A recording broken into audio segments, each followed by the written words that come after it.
Hello বন্ধুরা, কেমন আছেন? আশা করি সবাই ভালো আছেন। বন্ধুরা, 1 মাসের মধ্যে সাংসদ হয়ে চমক এবার যাদবপুরবাসীর জন্য বিরাট ঘোষণা সায়নীর। একদা বন্ধুরা, বাম গড় হিসেবে পরিচিত যাদবপুর বর্তমানে তৃণমূলের গড় হয়ে গিয়েছে। গত কয়েক বছরের লোকসভা ভোটে এখানে ঘাসফুল ফুটেছে। এবারও এই কেন্দ্র থেকে জিততে সাংসদ হয়েছেন সায়নী ঘোষ। ভোটে ফলাফল ঘোষণা হয়েছে সপ্তাহখানেক হলো।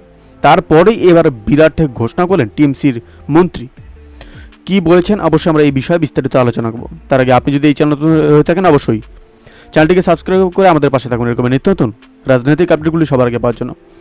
ওদের সম্প্রতি বারুইপুর রবীন্দ্র ভবনে সম্বর্ধনা অনুষ্ঠানে এসেছিলেন সায়নী। সেখানেই তিনি জানান, এবার থেকে যাদবপুর লোকসভা কেন্দ্রের জনগণ সরাসরি সাংসদদের সঙ্গে ফোনে কথা বলতে পারবেন।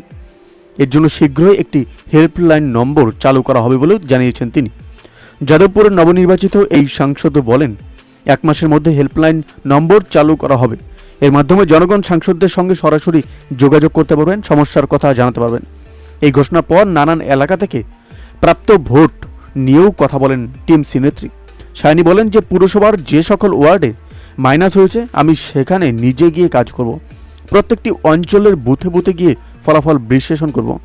যে সকল বুথে ফলাফল খারাপ হয়েছে সেখানে কেন মানুষের বিশ্বাস চলে গিয়েছে সেটা স্ক্রুটিনি করব। এরপরে সায়নী আগের 3 সাংসদ কি করেছেন না করেছেন সেটা ভুলে যাওয়ারও কথা বলেন। জনগণের পাশে থাকার আশ্বাস দিয়ে তিনি বলেন, আগের 3 সাংসদ কি করেছেন সেটা ভুলে যান।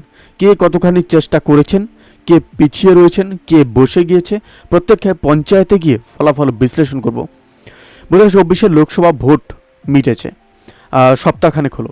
এখন থেকে 2026 বিধানসভা নির্বাচনকে পাখির চোখ করে শুরু করতে চলেছেন যাদবপুরের নবনির্বাচিত সাংসদ। সায়নী বলেন, একটা ভোট শেষ আর একটা ভোট আসছে, এখন থেকে কাজ শুরু করতে হবে। আমি কাজ শুরু করে দিয়েছি। বন্ধুরা, এই আপডেট প্রসঙ্গে আপনাদের কি মতামত অবশ্যই আমাদের কমেন্ট করে জানাতে বলবেন না। ভালো থাকুন, সুস্থ থাকুন, ধন্যবাদ। দেখা হচ্ছে নতুন একটি ভিডিওতে।